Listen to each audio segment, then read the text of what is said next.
Ladies and gentlemen, this is a good time to restart again and after a cup of tea, after a cup of coffee too. So we are just moving into the sixth lecture.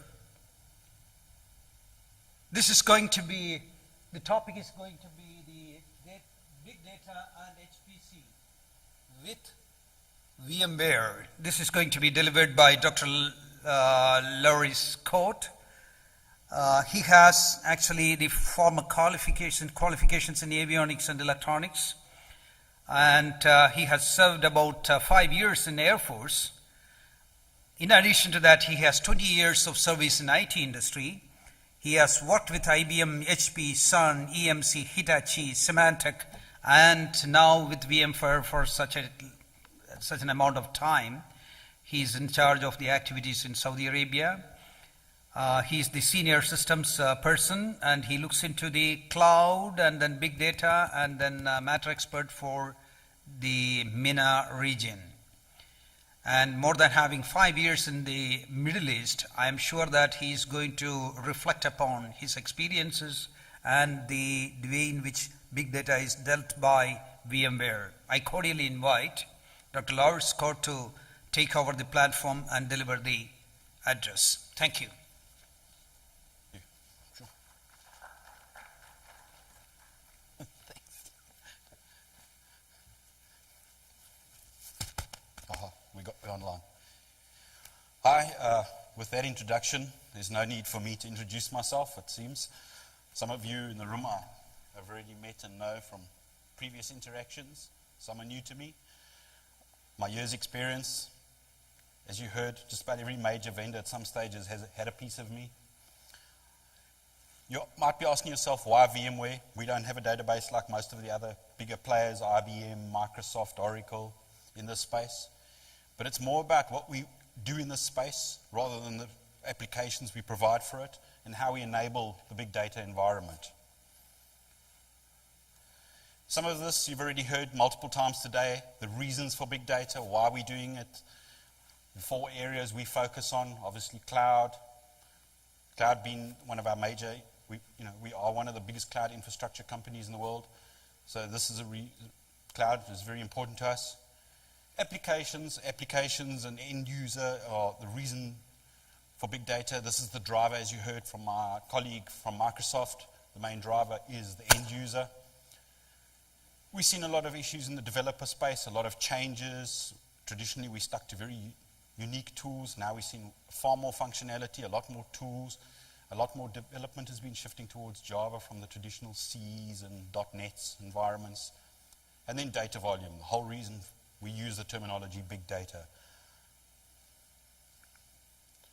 This is the areas we've seen data being split into. Fast data, obviously low latency, very important. Fast information required. Big data, this is the topic of today. The gigabytes versus petabytes versus exabytes. Flexible data, multiple structures. You heard it called unstructured, structured, all different areas. And then cloud delivery. How does this happen in a cloud? On-site, off-site. We heard earlier interesting questions about governance. The governance of the companies, governance of industries, and governance of countries. So cloud is very much a yes and no. Also, we deliver, you saw my colleague earlier talking about Microsoft Azure. This is a typical Microsoft cloud. Our cloud is VMware clouds. And how to move it between a VMware cloud, an Amazon cloud, an Azure cloud. It's not just, because you've got ours, you must use ours. VMware is very good at moving between different providers. Off-premise, we know within the Middle East there's very limited choices at this within country, and even within the Middle East itself as to how many cloud providers are available. So mostly we're talking on-premise at this stage. The usual reasons for it, the old traditional way of doing our databases, still functional for a number of business applications, but for business intelligence and the high-end analytics, it has to be restructured and reshaped to get the benefits. Ooh, I went the wrong way. Big data handling, you can see the cute little Hadoop elephants. I'm not sure where the logo comes from. The idea behind it, behind big data, taking data sources from wherever, taking that petabyte of data, crunching it down, trying to work with smaller, either in-memory type databases or through Hadoop appliances, and doing some fancy analytics and getting some useful business information from that output. Why do I keep going? Me and this gadget are not very good. The traditional environment, this is how we did it before. We had a server, we ran an application server, and we ran a web server, and we delivered it to some end-user device out in the world. The cloud application environment for us, this is the change. You've heard quite a bit about people talking about in-memory today, type databases. This is how we're doing it with our cloud offerings. Basically virtualizing your databases and distributing that information into memory spread across multiple physical layer below. Top-end layer, the exact same, an app server, web server, end user. Flexible data, we've seen this multiple times today as well, the typical relational database type environment, and then the scattered type, unstructured, in a variety of videos, pictures, text, all different environments. Okay, I'm going to talk briefly about this project Serengeti. We've heard a lot about Hadoop today. This was a VMware initiative. I'll just put it up on the back behind me. An initiative for how to actually deliver Hadoop in a way that's easy and usable to the market space. We worked with a number of major vendors. As I said, we're not an application provider. So we worked with a number of vendors like Greenplum, Cloudera. These are some of the other names out there. There are more. In how to deliver a Hadoop appliance in a virtual space. And this is, we've delivered April 2013, so not that old, are now some certified solutions from different vendors around the world. Basically, they're delivering a combination of hardware and virtual infrastructure, of allowing you to immediately flip up these Hadoop environments as and when. The benefits we see from this: deploy a highly available elastic Hadoops very fast in 10 minutes. So instead of a whole infrastructure that takes you 6-7 weeks maybe to put together, we're talking 10 minutes to slap this in. Mix it with other workloads, so your physical resources don't have to just be reserved for Hadoop. They can start to be shared with other workloads and other resources within your business. Scale it on demand. So if you need some more appliances, you need more computing, Hadoop computing, you just push another appliance out. Use your favorite distribution. As I said, we're working with a number of Hadoop vendors. VMware's sort of out-the-box solution is straight Apache Tomcats environment, but we do have a number of, as I say, with Cloudera, Greenplum distributions we work with. In a one-stop environment. If anyone knows anything about our product, we have a single management interface, and from that menu interface, it's a couple of clicks, and this appliance is ready for installation. I'll just cover one of the big myths in this environment, performance. I know there's been a lot of issues. A lot of people say, oh, how can you take this high-performance type environment of big data and push it onto a virtual space? Performance, when measured, has proved to actually be in a number of instances faster than if you put it on a native physical device, especially if you take it and reserve it to a number of smaller VMs rather than trying to push too many VMs onto a physical. A lot of improvement. We have case studies that prove this. I haven't listed them all. If anyone wants lots more information, let me know. If you feel I'm rushing, please just pause me. I know I talk very fast, and a lot of people sometimes, you still okay? Or you say slowing down. Also, I'm trying to gain some of the time back that we've lost today so that we can all end up going home at the same time. SAP HANA, we all know, if you're in the big data space, HANA is the in-memory environment for SAP. We've done a lot of work here, just to bring it up on the background. The idea is to have us ability to provision a HANA appliance in a virtual machine within minutes. We spent a lot of time with SAP in Germany developing this. It's fully available. There's also from some vendors, I know HP particularly released theirs in November last year, where they've developed and built appliances and solutions with HANA in mind, obviously because there's a way to deliver the memory at that different layer. So on a VMware deployment, and validated, the word that everyone loves. Particularly, as I say, HP I know has released it already. There may be other vendors that I'm unaware of at this stage. So there's a solution that comes delivered in a box, capable of doing this, virtualized for you, gaining better use of a physical resource. Financially, for those who are interested in the finances, it helps to keep your costs down, the less hardware you have to buy. It's very simple. It's not, there's a lot of information online about both Hadoop and HANA with VMware. So please feel free to browse our website. That's the basic structure of a HANA appliance, the database, your appliance interface, studio, and the cloud type application environments. To tie in with SAP, has HANA as an application in its cloud as well. Same delivery via appliance. Bit of performance information. Before HANA, you can see the reading was 70 retailers, 460 billion records, and 50 terabytes of data that they were working with for this example.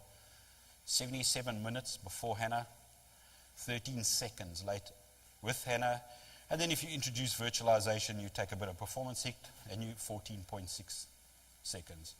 So yes, there is a bit of a performance impact, about 10% as it says over there, overhead. But the cost of reduced hardware versus that extra 1.6 seconds, you have to weigh that up and decide from a business perspective, are you willing to take this? Now this is an unusual space for big data. A lot of people go, why high performance computing? But for those from Aramco, they might understand it. High performance computing, a good example. About 3 years ago, I worked with Aramco on one of their HPC environments. They were working with a single file space to do geophysical that was 4 petabytes. How do you do that without accepting that that is big data? VMware has enabled the virtualization layer to be able to deliver big, high-performance computing and work with those kind of file systems. But I'll show you shortly the benefits. This is one of our examples, what we call building a giant computer, because after all, you're taking a bunch of 33 x86 type servers and slapping them together to make it one single machine and function like a machine. The basics of it. 16 petabytes of storage, so a fair amount of storage. Is this for the small business? No. This is big enterprise spaces. You'll find big banks, oil companies, government sites that use these kind of computer environments. Scientific health research environment. These are the traditional challenges in this kind of environment. Security, we've heard that many times today. Security is an issue. Same with HPC and grid computing. Because if you can get on top of the grid, you can take over the whole grid. So this is even more of a risk. Security is VMware's #1 design priority. When we design our product, we design with security in mind. Doesn't matter whether it's in this space, whether it's right at the bottom where we're virtualizing a single server, security is critical to us. And all you have to do is go and look at the number of hacks our hypervisor has had to see that we do take this seriously. You should find a total of 0. Instead, someone stole all the code, even better, on our old original code. So you couldn't hack our code, they'd rather just steal it all. So security, a #1 concern and a real challenge in this space. Isolation, you can attack a single node in a cluster of computers, you can bring down the whole cluster. This is critical. Operating system, heterogeneity, limits. There's limits because of the operating system, so how to overcome some of those limits. Service level agreements, maintain a service level agreement. The jobs that run in this space can run anything from a couple of minutes to months. One single job can run. So to deliver service level is important, because if you've got a job that crashes in the middle of halfway through a month, you don't want to have to say to your customer, sorry, we're going to have to start all over again, you've lost 2 weeks. Critical. We won't go into the provisioning. Always a challenge. Increased activity, slow to provision physical servers into the grid. Dedicated machines, these machines are fixed. You'll find most clusters are bought for a job, single, so you're talking anywhere from 20 to a couple of hundred physical servers that are dedicated to one task and one task only. Management happens on a per cluster basis at the level if it's in a physical environment, so a challenge, you've got to manage each environment separately. Application, we went an implementation limited. I won't go too much into all the challenges that can be read. Time-wise, they won't take too much. One of my favorite sayings, any problem in computer science can be solved with another level of indirection. It says you can use one, basically for me it interprets you can use one problem to fix another problem. I'm sure he didn't mean that, but virtualization provides, in their case it says here, inherent cures. It's just the way virtualization works that these cures come about. It's not that it was originally designed or planned, thinking of those cures. It just inherently came along with the fact that virtualization works the way it does. Provide robust security. It can be, a VM is really a bunch of files, so it can be isolated, it can be controlled, it can have all sorts of extra management applied to it that a physical machine can't.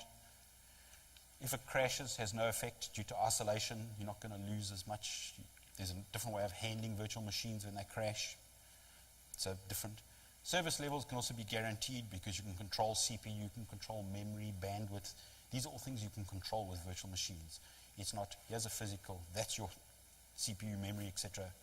If it works, it works. If it doesn't, it doesn't. Here you can control what it does and doesn't do. An abstract, obviously, from the physical layer has operating system benefits. No resource creep. In virtual environment, resources are controlled, strictly controlled, so you can make sure you don't creep over onto other environments. Grid boxes, you can increase the number to add another physical box into that environment is a quick and simple task, a couple of minutes, and you've got extra hardware into that environment if you need it. Can be started and deployed instantly. The nice thing about VMs, if you've got a template, you can just start it up, add extra machines into that environment to improve your cluster's performance for a certain job. As many as the operating system is needed or allows can be deployed. Dynamic resource management. Varying resources can be added, can be controlled. Provisioning, as I said earlier, very easy to provision extra virtual machines into an environment. It's just a case of bringing up another virtual machine, switching it on, a couple of seconds and it's ready. Ease of management. Instead of managing physical clusters, you can manage one cluster of hardware and provision as and when each job needs it. Custom OS support. The nice thing is you can customize operating systems, thin them down, take out the unnecessary pieces out of that operating system that you don't need for a cluster job, help to speed up the operating system itself. Low overhead, strong isolation. Covered that in a whole bit of statement there. Integrated management that comes with any virtual environment. Single management for a whole environment of physical resources. Quality of service, you can guarantee it. There's a whole lot of particular I/O controls within virtualization, clustering type technologies built in that can be used to guarantee those. Interesting one for HPC.